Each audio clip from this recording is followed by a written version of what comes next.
Donc la course à pied, c'est une stratégie plutôt santé, ou est-ce que c'est plutôt une stratégie muscu, parce qu'en fait ça muscle quand même de courir, ou est-ce que c'est une stratégie anti-ostéoporose, ou est-ce que finalement c'est une stratégie aussi endorphine? Oui, alors c'est multifactoriel aussi, ça va avoir des influences sur tout, sur ton immunité, sur ta santé mentale, ta santé osseuse, ta santé cardiovasculaire. Est-ce que la course à pied développe vraiment la musculature? Alors oui, bien entendu, ça développe le muscle si tu pars de zéro. Par contre, est-ce que tu vas développer ta masse musculaire vraiment avec la course à pied? Pas vraiment.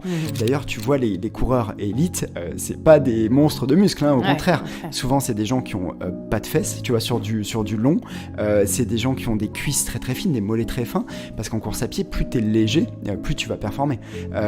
Le trail, par exemple, va te permettre de développer plus de masse musculaire, parce que tu vas être en fente pendant une grosse montée, et ça, c'est vraiment une épreuve d'endurance, voire de force, d'endurance de force, on pourrait dire. Et là, oui, tu vas développer de la masse musculaire, si d'ailleurs ton alimentation est adaptée aussi. Si tu manges pas assez de protéines, tu construiras pas assez de muscles.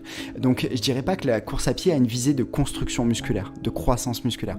Cardio, santé mentale, immunité, santé osseuse, 100%. Pour faire du muscle, c'est de la musculation. C'est contre-résistance d'ailleurs. Donc c'est des squats, charges externes, des barres, des machines.